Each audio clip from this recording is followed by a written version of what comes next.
Hi friends, welcome to Rajani Express. ನಾನು ರಜನಿ. ಅಂದಹಾಗೆ ದರ್ಶನ್ ಅವ್ರದ್ದು ನೆನ್ನೆ ಕೋರ್ಟಲ್ ಕೇಸ್ ಇತ್ತು, ಮತ್ತು ಇವತ್ತಿಗೆ ಮುಂದಕ್ಕೆ ಹಾಕಿದರು. ಮತ್ತು ಇವತ್ತು ಕೂಡ ಕೋರ್ಟಲ್ ಕೇಸ್ ಇತ್ತು.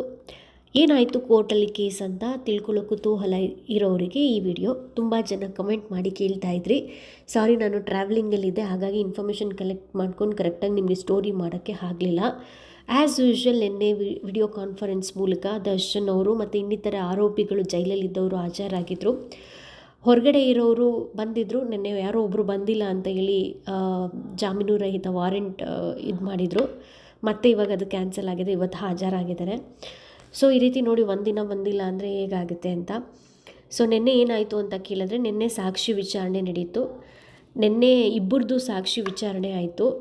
ಅದಾದಮೇಲೆ ಇವತ್ತು ಮತ್ತೆ ಇನ್ನೂ ಇಬ್ಬರದು ವಿಚಾರಣೆ ಆಯಿತು, ಕಂಪ್ಲೀಟ್ ಆಗಿದೆ. ಇನ್ನಿಬ್ಬರದು ಇವತ್ತು ಇನ್ನೂ ಇಬ್ಬರದು ಸಾಕ್ಷಿ ವಿಚಾರಣೆ ನಡೀಬೇಕಾಗಿತ್ತು.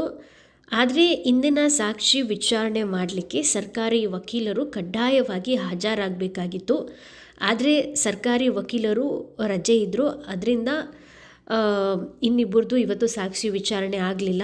ಅವ್ರದ್ದು ಮಾಡಬೇಕಂದ್ರೆ ಕಂಪಲ್ಸರಿ ಅವ್ರು ಇರಲೇಬೇಕು. ಹಾಗಾಗಿ ನೆಕ್ಸ್ಟು 16ನೇ ತಾರೀಕಿಗೆ ಮುಂದಕ್ಕೆ ಹಾಕಿದ್ದಾರೆ.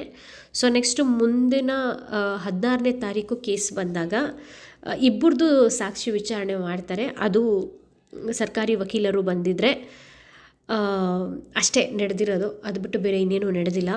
ಈ ಕೇಸ್ನ ಆ್ಯಕ್ಚುಲಿ ಡೋರ್ನೆಲ್ಲ ಕ್ಲೋಸ್ ಮಾಡಿ ಇನ್ ಕ್ಯಾಮ್ರಾ ಇಟ್ಟು ಬರೀ ಆರೋಪಿಗಳು ಮತ್ತು ಅವ್ರ ಲಾಯರು ಎಷ್ಟು ಮಿನಿಮಮ್ ಜನ ಇರಬೇಕು ಅಷ್ಟು ಜನ ಮಾತ್ರ ಅಲೋ ಮಾಡಿ, ಅಷ್ಟು ಒಂದು ಸ್ಟ್ರಿಕ್ಟಾಗಿ ರೂಲ್ಸ್ ಆ್ಯಂಡ್ ರೆಗ್ಯುಲೇಷನ್ ಆಗಿ ಇದನ್ನು ಪ್ರೊಸೀಡ್ ಮಾಡ್ತಿದ್ದಾರೆ. ಆ್ಯಕ್ಚುಲಿ ನಾನು ಜಸ್ಟು ಏನು ನಡೀತು ಅಂತ ಲೈಟಾಗಿ ನಿಮ್ಗೆ ಹೇಳ್ತಾ ಇದ್ದೀನಿ, ಬಿಕಾಸ್ ಇನ್ ಡೆಪ್ತಾಗಿ ಬಹುಶಃ ಅದನ್ನು ಹೇಳೋದು ಸೂಕ್ತ ಅಲ್ಲ ಅಂತ ಅನಿಸುತ್ತೆ.